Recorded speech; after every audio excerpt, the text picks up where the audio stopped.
Hello students, मैं अंजलि पयाल स्वागत करती हूँ आपका आईसीटी वर्चुअल क्लासरूम देहरादून से। कैसे हैं आप सब लोग? उम्मीद करती हूँ आप सब लोग अच्छे होंगे और अपनी लाइफ में बहुत बेहतर कुछ कर रहे होंगे। आज हम बात कर रहे हैं क्लास 12th के केमिस्ट्री की। जैसा कि आप लोग जानते हैं, सेकेंड चैप्टर चल रहा है इलेक्ट्रोकेमिस्ट्री, जिसमें आपने बहुत सारे टॉपिक पढ़ लिए हैं।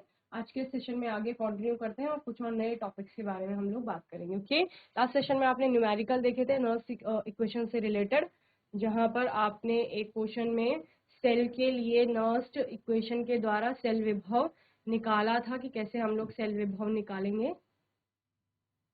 ये न्यूमेरिकल थे आपके जो लास्ट सेशन में हमने किए थे। ओके, चलिए आज के सेशन में मोलर कंडक्टिविटी को समझने से पहले हम लोग कंडक्टिविटी पर बात कर लेते हैं कि कंडक्टिविटी क्या होती है। और कंडक्टिविटी को समझने से पहले आप रेजिस्टेंस की बात करेंगे, यानी कि प्रतिरोध।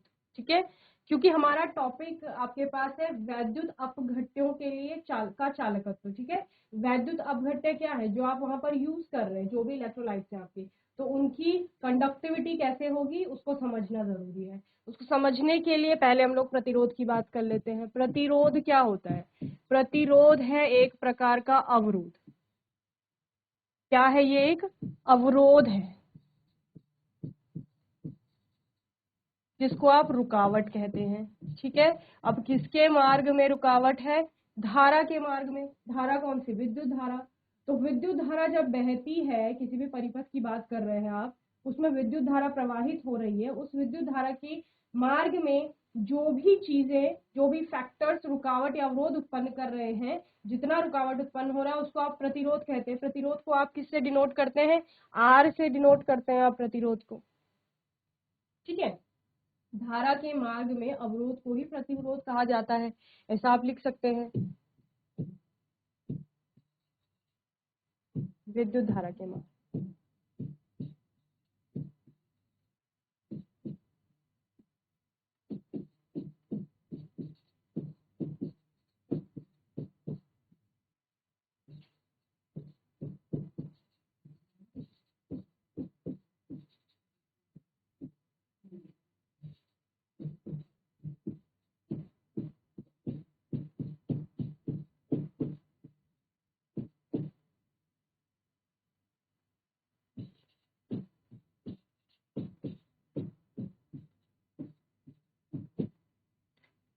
इसे आर से, कैपिटल आर से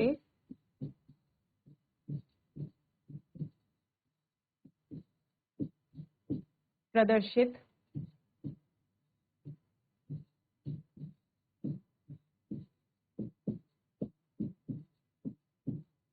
किया जाता है। ठीक है, तो प्रतिरोध क्या है? विद्युत धारा के मार्ग में जितना भी आपका अवरोध या रुकावट उत्पन्न हो रही है वही प्रतिरोध है।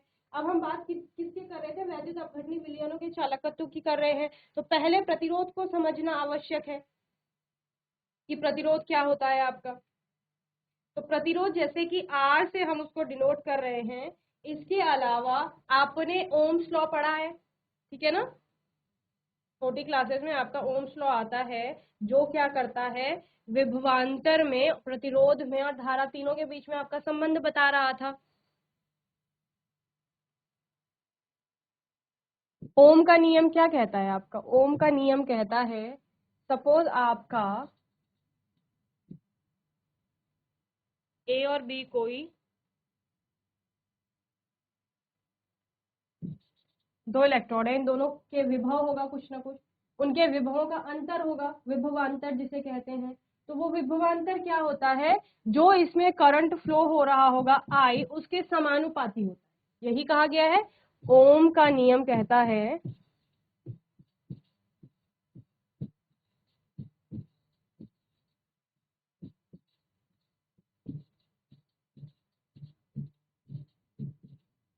ओम के नियम के अनुसार V is directly proportional to I। विभवांतर क्या है? विभवांतर उसमें प्रवाहित विद्युत धारा के समानुपाती। जब आप ये समानुपाती का चिन्ह हटाते हैं तो क्या आता है? यहाँ पर R एक कांस्टेंट आता है इंटू I, या V is equal to I R भी आप इसको लिखते हैं, और ये R ही यहाँ पर क्या होता है? आपका प्रतिरोध होता है। क्लियर है?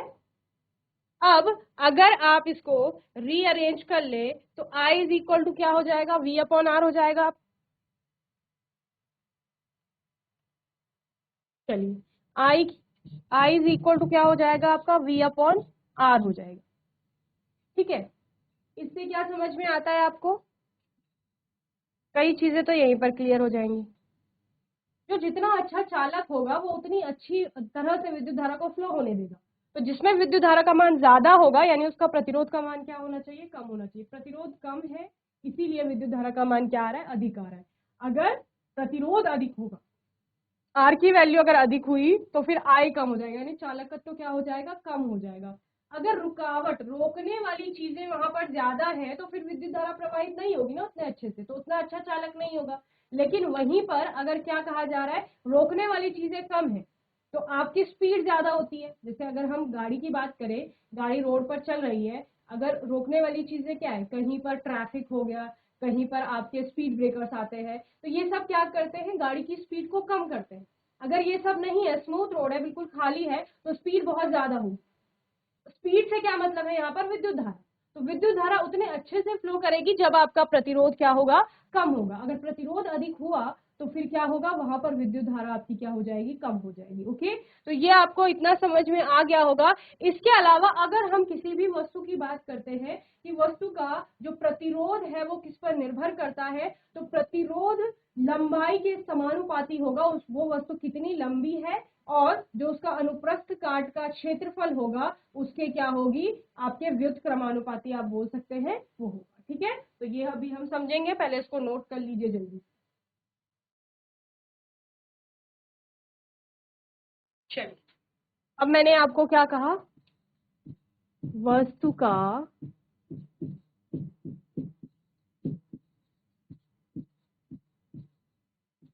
विद्युतीय प्रतिरोध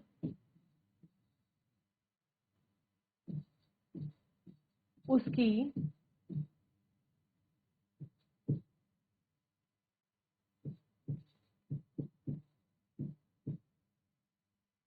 लंबाई के अनुक्रमानुपाती होगा।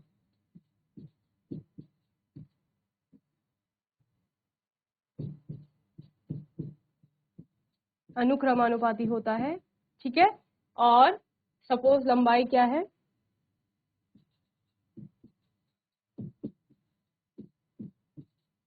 L है, तो R is directly proportional to L, ये हो जाएगा सेकेंड। पहला पॉइंट क्या आया आपका। दूसरा आया, वस्तु का विद्युतीय प्रतिरोध जो होगा वो उसकी अनुप्रस्थ काट के क्षेत्रफल विद्युतीय प्रतिरोध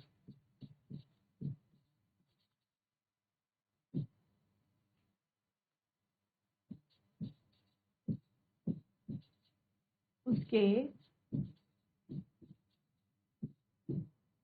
अनुप्रस्थ काट के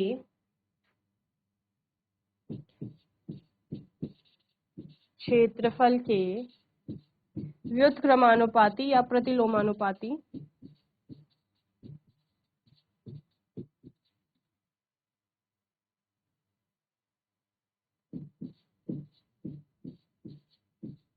होता है। ठीक है, तो वहां पर क्या हो जाएगा, R is inversely proportional to 1/A, जहां पर A क्या है आपका, अनुप्रस्थ काट का क्षेत्रफल है।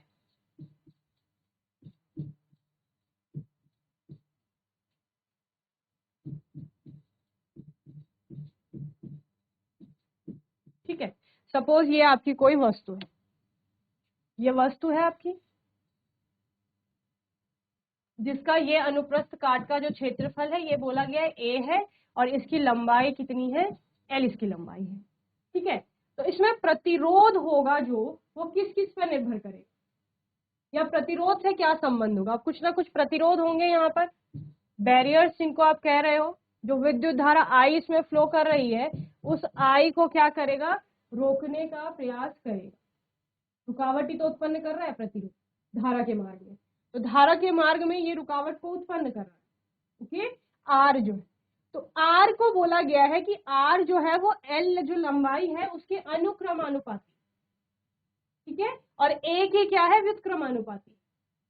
यानी अगर कोई तार की बात करते हैं हम लोग, एक तार बहुत लंबी है तो उसमें उतना ज्यादा क्या आएगा, प्रतिरोध आएगा, समझ रहे हैं। और वहीं पर अगर अनुप्रस्थ काट का क्षेत्रफल आप लोग बढ़ा देंगे तो उस अनुप्रस्थ काट के क्षेत्रफल के बढ़ने से उसमें अधिक से अधिक मात्रा में विद्युत धारा क्या कर पाएगी, फ्लो कर पाएगी, यानी कि वहां पर प्रतिरोध आपका कम देखने को मिलेगा।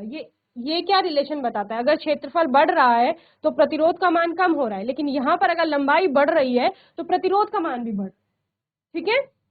तो इन दोनों को अगर हम एक साथ ले लेते हैं तो R is proportional to L by A, ये हो जाएगा आपका, ठीक है। प्रोपोर्शनैलिटी का साइन हटता है तो आपका कांस्टेंट आता है रो L अपॉन A, ठीक है। जहां पर रो आपका क्या होगा, यहाँ पर प्रतिरोधकता होगी, ठीक, ये आपका क्या है, समानुपाती स्थिरांक है ना, तो रो क्या हो जाएगी आपकी प्रतिरोधकता या विशिष्ट प्रतिरोध आप जिसे कहते हैं, प्रतिरोधकता, ठीक है, या विशिष्ट प्रतिरोध।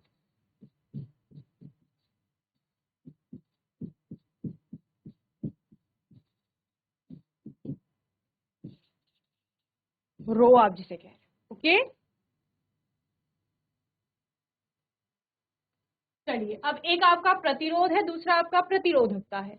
अब अगर हम क्या बोले, अगर एल हमारा 1 मीटर हो जाता है, एल यानी लंबाई, 1 मीटर तार ले लिया आपने, और आप बोल रहे हैं कि ए का मान भी 1 मीटर स्क्वायर हो जाता है, यानी इन दोनों की वैल्यू अगर 1 1 हो गई तो आर इज इक्वल टू रो, यही होगा ना। यानी जो प्रतिरोध है वो विशिष्ट प्रतिरोध के इक्वल हो जाएगा, या विशिष्ट प्रतिरोध जो होगा उसका मान क्या हो जाएगा, प्रतिरोध के बराबर हो जाएगा। तो आप क्या कहते हैं, इफ यदि 1 मीटर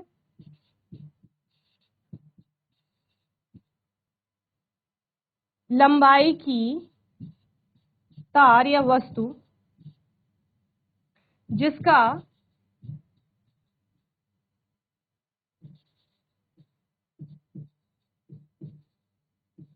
अनुप्रस्थ काट का क्षेत्रफल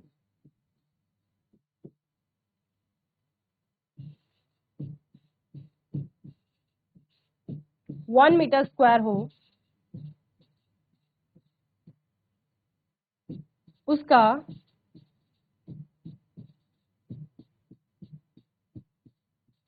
प्रतिरोध ही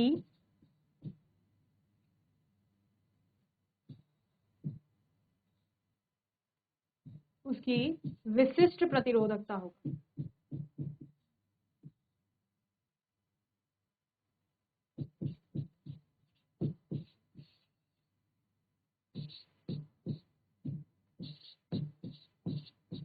यानी उस केस में क्या हो जाएगा आपका, R इज इक्वल टू रो हो जाएगा। क्लियर।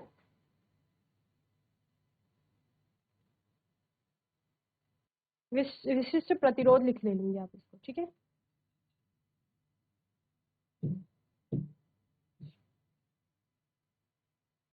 चलिए, ये तो बात हो गई आपकी प्रतिरोध की, कि प्रतिरोध क्या होता है। यहाँ से आप रो का मात्रक भी निकाल सकते हैं। रो का मात्रक क्या होगा, देखिए, ये आपका मीटर में आएगा लंबाई, ए क्षेत्रफल है, मीटर स्क्वायर में आएगा, आर क्या है आपका प्रतिरोध, प्रतिरोध का मात्रक ओम आप लेते हैं, ठीक है।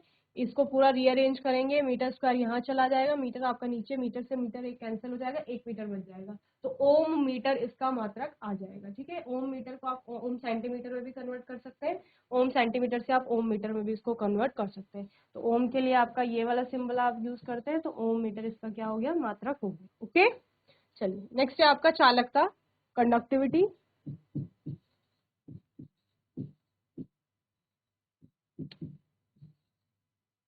चालकता, अब चालकता क्या है, देखो मैंने आपको बताया कि जितने अच्छे से विद्युत धारा फ्लो कर रही है या बह रही है कहीं पर, उतना अच्छा वो चालक होगा। अब जो जो चालक अच्छा होगा, यानी जिसमें विद्युत धारा इजीली फ्लो कर रही है, करंट इजीली फ्लो कर रहा है, यानी उसमें प्रतिरोध कम होगा। तो यहाँ पर चालकता होता क्या है, प्रतिरोध का उल्टा होता है, या आप क्या बोलते हैं, प्रतिरोध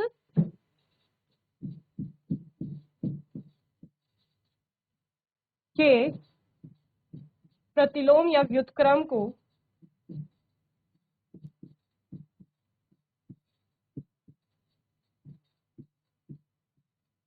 चालकता कहते हैं। क्लियर? इसको हम जी से डिनोट करते हैं, तो जी इज इक्वल टू क्या हो जाएगा, 1/A। ओके, 1/R प्रतिरोध बोला ना हमने। जी जहां पर क्या है आपकी,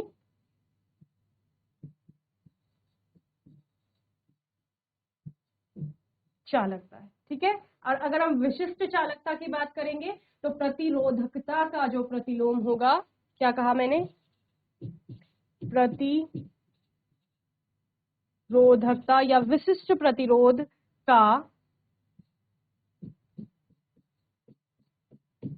प्रतिलोम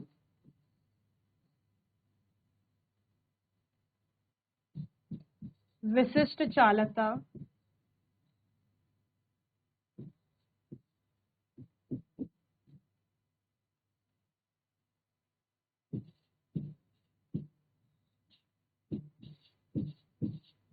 कहलाता है। ओके,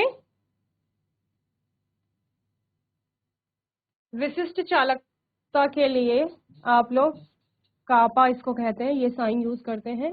तो कापा इज इक्वल टू होता है आपका 1/ρ। Okay, 1/ρ। Now G is equal to 1/R, और R की वैल्यू लगा देंगे आप। R की वैल्यू क्या है, ρL/A होता है।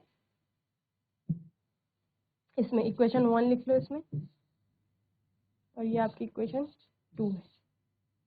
तो समीकरण 1 में R का मान रखने पर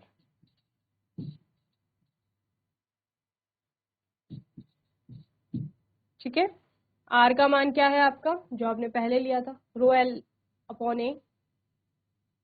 तो G इज इक्वल टू क्या हो गया, 1/ρL/A। तो क्या हो जाएगा, G is equal to A/ρL। ठीक है, अब यहां देखिए रो की वैल्यू यहां से यहां पुट कर देंगे, इक्वेशन 2 से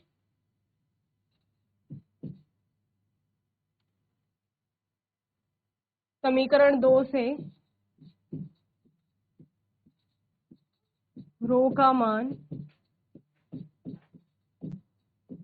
रखने पर, या 1/ρ का मान। ठीक है, 1/ρ है ना, ये 1/ρ होगा। तब क्या हो जाएगा आपका, G is equal to A/L है, और 1 है, इसको आप पहले इसी फॉर्म में लिख लीजिए।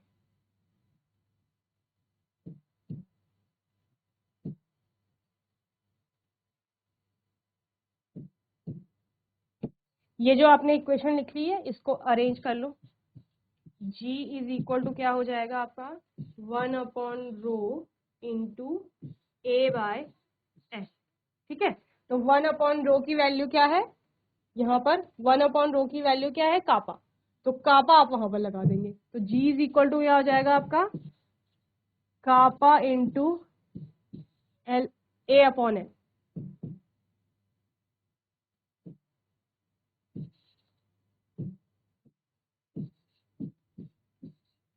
ओके,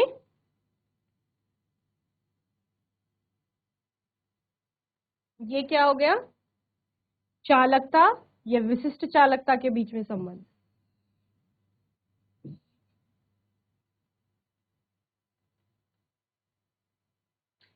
क्लियर है? जहां जी क्या है, चालकता, कापा क्या है आपका, विशिष्ट चालकता, विशिष्ट चालकत्व से कहा जाता है ए क्या है आपका अनुप्रस्थ काट का क्षेत्रफल और एल इज इक्वल टू क्या है लंबाई। ठीक है, जिस भी वस्तु या पदार्थ का आप क्या कर रहे हो चालकता या विशिष्ट चालकता की गणना कर रहे हैं, उस वस्तु की लंबाई कितनी है और उसके अनुप्रस्थ काट का क्षेत्रफल कितना होगा। ओके, चलिए जल्दी से नोट करेंगे इसे। चलिए, चालकता का मात्रक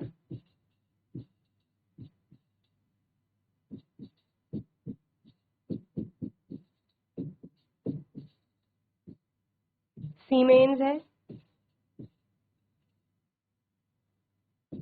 क्योंकि आर का मात्रक क्या है यहाँ पर ओम है। ठीक है, और जी इज इक्वल टू आपने क्या बोला 1/r, तो जी का मात्रक क्या हो जाएगा 1/ओम, या आप इसको क्या बोल सकते हैं ओम इनवर्स। ठीक है, ओम इनवर्स, या इसको मोह भी आप लोग। ओके, ये इसका क्या हो गया मात्रक हो गया। ये जो सीमेंस है ये इसी के क्या होता है तुल्य होता है, इक्विवेलेंट। कापा के मात्रक की बात करेंगे तो सीमेंस के लिए साइन आपका कैपिटल एस आता है, तो एस सेंटीमीटर इनवर्स या एस मीटर इनवर्स आएगा। ओके,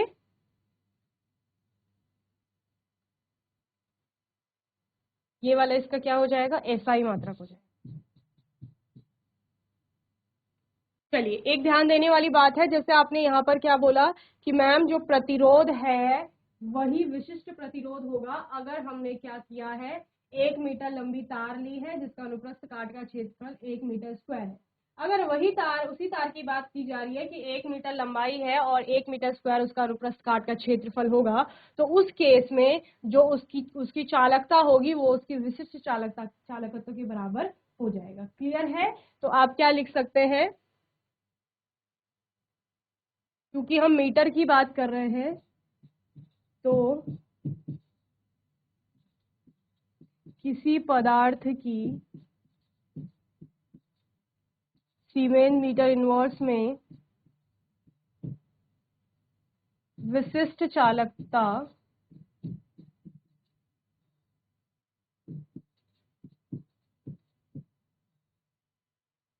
या विशिष्ट चालकत्व वह चालकता है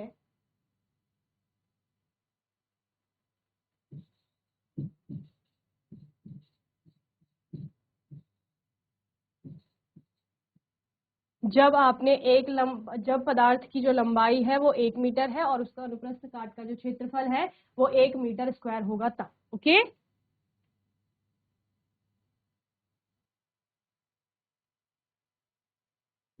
जब वह 1 मीटर लंबा हो तथा उसका अनुप्रस्थ काट का क्षेत्रफल 1 मीटर स्क्वायर। ठीक है, क्या समझे? हमारे पास था G is equal to kappa A upon L, ये था। अब ये 1 मीटर स्क्वायर हो गया, ये 1 मीटर हो गया। ए इज इक्वल टू क्या दिया गया है 1 metre square and L is equal to 1 metre. Value put कर दो, तो इससे क्या होगा G is equal to kappa 1/1, G is equal to kappa. यही तो बोला है विशिष्ट चालकता चालकत्व है। किसी पदार्थ की सीमेंस मीटर इनवर्स में विशिष्ट चालकता जो है वह चालकत्व ही है जब उसने क्या किया गया है, जब पदार्थ जो है वो 1 मीटर लंबा है आपका, या तार भी जिसे आप बोल रहे हो, और उसका जो अनुप्रस्थ काट का क्षेत्रफल है वो 1 मीटर स्क्वायर है तब। ओके, चलिए इसे नोट करिए जल्दी से। चलिए, तो ये आज के सेशन में हमने प्रतिरोध की बात की, चालकता की बात की। ठीक है, चालकता के ही आधार पर आप पदार्थों को या जब तत्वों को आप बांटते थे, इसमें उनकी किस प्रकार की चालकता है। जैसे कुछ बहुत अच्छे चालक होते हैं, कुछ कुचालक होते हैं और कुछ आपके अर्धचालक होते हैं। यानी कुछ तो ऐसे होते हैं बहुत जो आसानी से अपने में से विद्युत धारा को प्रवाहित होने देते हैं, तो वो अच्छे चालक होते हैं। कुछ ऐसे होते हैं जो बहुत कम मात्रा में चालक की तरह बिहेव करते हैं, यानी कि कम मात्रा में विद्युत धारा उसमें प्रवाहित होगी, तो वो कैसे हो गए, अर्धचालक हो गए। और वहीं जो बिल्कुल भी विद्युत धारा को प्रवाहित नहीं होने दे रहे, वो क्या कहलाएंगे, आपके कुचालक कहलाते हैं। इसी आधार पर आप क्या देखते थे, एक तो चालक हो गए, अर्धचालक हो गए और कुचालक हो गए।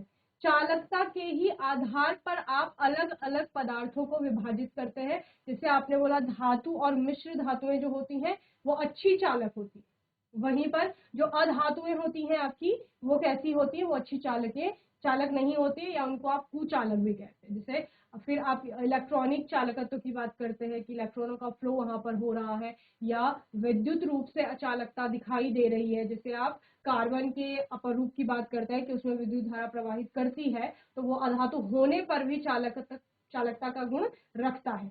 फिर चालकता कई चीजों पर निर्भर करती है, वो पदार्थ की प्रकृति हो गई कि पदार्थ किस चीज से मिलकर के बना हुआ है, इसके अलावा वहां पर तापमान क्या है, दाब कैसा है, इन सभी चीजों पर उसकी वो निर्भर होता है, ठीक है, किसी भी पदार्थ की चालकता। ओके, तो आज के सेशन में प्रतिरोध हुआ, विशिष्ट प्रतिरोध जिसे प्रतिरोधकता आपने कहा, चालकत्व की बात हमने की, और विशिष्ट चालकता के बारे में पढ़ा। यहाँ पर आने वाले सेशन में कुछ और नए टॉपिक्स पर हम लोग बात करेंगे। यहाँ तक आप चैप्टर को अच्छे से रिवाइज कर लेंगे। बाकी आपका कोई डाउट होगा, क्वेश्चन होगा, तो आने वाले सेशन में आप लोग पूछ लेंगे। और तब तक के लिए आईसीटी वर्चुअल क्लासरूम से जुड़ने के लिए धन्यवाद।